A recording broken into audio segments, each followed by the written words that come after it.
அனைவருக்கும் ஆனந்தமான இறைவணக்கம். ஆனந்தம் மலரட்டும், ஆனந்த ஒளி பரவட்டும். ஆன்மீக சிவசுந்தங்களே, சனி பெயர்ச்சி 2025 29/3/2025 திருக்கணித முறைப்படி சனி பகவான் கும்பராசிலிருந்து மீனராசிக்கு பெயர்ச்சி ஆவதை முன்னிட்டு மேச ராசிக்காரங்களுக்கு ஒரு எச்சரிக்கை பதிவு.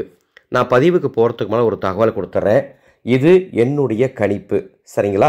என்னுடைய ஜோதிட ஞானத்தில் நான் கணித்து சில ஆலோசனைகளை இப்போ மேசராசிக்காரர்களுக்கு தரப்போகிறேன். அதே மாதிரி சில பரிகாரங்களையும் சொல்ல போகிறேன். இதை முழுமையாக கேட்டு இதை பின்பற்ற விருப்பம் உள்ளவர்கள் பின்பற்றலாம். இது என்னுடைய ஜோதிட அனுபவ கருத்து என்பதை தெரிவித்துக் கொள்கின்றேன். அன்பு சொந்தங்களே, நமது அறக்கட்டளையின் சார்பாக வருகின்ற 29ஆம் தேதி சனி பெயர்ச்சி நடைபெறுவதை முன்னிட்டு சனி பரிகார மகா யாகம் நடக்கப் போகுது.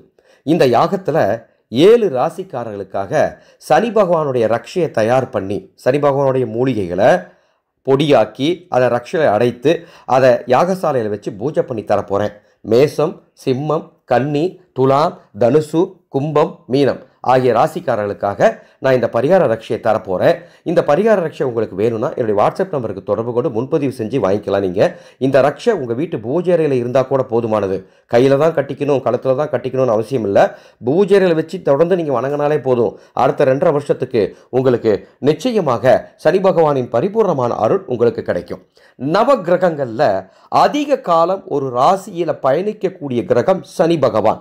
தர்மத்தின் நாயகன் என்று அழைக்கப்படுவார், நீதிமான் என்று அழைக்கப்படுவார்.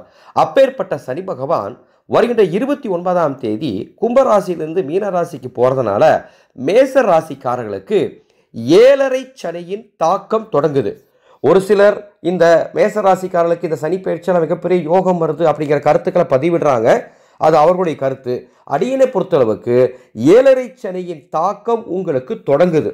எனவே மேசராசி அன்பர்கள் அன்பு கூர்ந்து இந்த காலகட்டத்தில், அதாவது வருகின்ற 29ஆம் தேதியிலிருந்து அடுத்து வரக்கூடிய 2.5 ஆண்டு காலம் கவனமாக இருக்க வேண்டும்.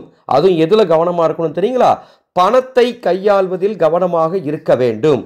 யாருக்கும் ஜாமீன் தரக்கூடாது. யாருக்காகவும் எதையும் நீங்கள் பொறுப்பு எடுத்துக்க கூடாது. நான் கொடுத்துட்றேன், நான் பார்த்துக்கிறேன், நான் பொறுப்பு, அந்த மாதிரி வார்த்தைகளை பயன்படுத்தக்கூடாது. உடல் நிலையில் கவனத்தை செலுத்த வேண்டும். ஏனென்றால் சனி பகவானுடைய தாக்கத்தால் உடல்நிலையில் சில கோளாறுகள் ஏற்பட வாய்ப்புண்டு. குறிப்பாக கழுத்து மற்றும் தலைப்பகுதியில் சில வியாதிகள் வருவதற்கு வாய்ப்புண்டு. எனவே நீங்கள் கவனமாக இருக்க வேண்டும். ஏனென்றால் விரய சனியாக வருகின்றார் சனி பகவான். அப்போ ஏதாவது ஒரு வகையில் விரயம் ஆகும். எனவே தான் கவனமாக இருக்கணும். நீங்கள் என்ன தடுத்தாலும் விரயம் ஆவறத உங்களால் குறைக்க முடியாது, கவனமாக இல்லைன்னா. சரிங்களா? கவனமாக இருங்க. இந்த ஒரு தகவலை சொல்கிறதுக்கு தான் இந்த ஆடியோ பதிவு. மற்றபடி உங்களை பயமுறுத்துவதற்கு கிடையாது. மேசராசிக்காரங்க அடுத்த 2.5 ஆண்டு காலம் பணம் மற்றும் உடல் ஆரோக்கியத்தில் ரொம்ப கவனமாக இருக்கணும் என்பதை அன்போடு தெரிவிச்சுக்கிறேன். இந்த பிரச்சனையிலேருந்து தப்பிக்கிறதுக்கு என்ன பண்ணலாம்? நான் ஒரு 5 விதமான பரிகாரம் சொல்கிறேன். உங்களால் முடியும்னா மேசராசியில் பிறந்திருக்கிறவங்க இந்த பரிகாரத்தை செய்யுங்க. அல்லது உங்கள் குடும்பத்தில் இருக்கக்கூடிய யாராச்சும் மேசராசியில் இருந்தாங்கன்னா குடும்பத்தில் இருக்க யாராச்சும் ஒருத்தர் இந்த வழிபாடுகளை செஞ்சால் கூட தாக்கம் குறையும். முதல் வழிபாடு, முருகப்பெருமான் வழிபாட்டை மேசராசியில் பிறந்தவர்கள் தீவிரமாக செய்ய வேண்டும். முழு பக்தியோடு செய்யணும்.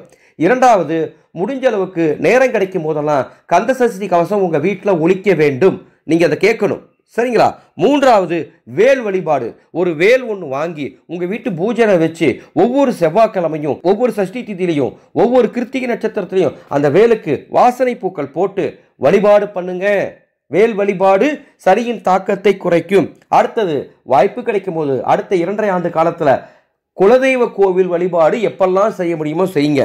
அடுத்ததாக இறுதியாக ஒரு பரிகாரம் சொல்கிறேன்.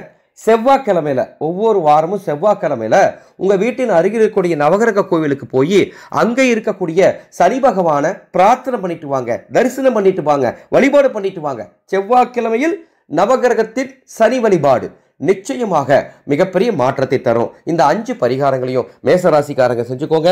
உங்கள் வாழ்க்கையில் வரக்கூடிய சிக்கல்களை தடுத்து நீங்கள் ஆனந்தமாய் வாழலாம். அன்பு சொந்தங்களே, நமது சனிப்பெயர்ச்சி மகா யாகத்தில் மேசராசிக்காரர்களுக்காகவும் அற்புதமாக பரிகார ரக்ஷை தயார் பண்ணி தரப்போகிறேன். அந்த பரிகார ரக்ஷை வாங்கி உங்கள் கையில் அல்லது கழுத்தில் அல்லது இடுப்பில் கட்டிக்கோங்க, அல்லது உங்கள் ஹேண்ட்பேக்கில் வச்சுக்கோங்க, அல்லது உங்கள் பர்ஸில் வச்சுக்கோங்க, அல்லது உங்கள் வண்டி வாகனத்தில் வச்சுக்கோங்க, அல்லது உங்கள் வீட்டு பூஜையில் வச்சு வணங்குங்க. நிச்சயமாக அடுத்த 2.5 ஆண்டு காலம் சனி பகவானால் வரக்கூடிய சில விரயங்கள் குறையும் என்பதை மகிழ்ச்சியோடும் உறுதியோடும் தெரிவித்துக் கொள்கின்றேன். மீண்டும் அடுத்த ஒரு பதிவில் சந்திக்கின்றேன். ஆனந்த மலரட்டும், ஆனந்த ஒளி பரவட்டும்.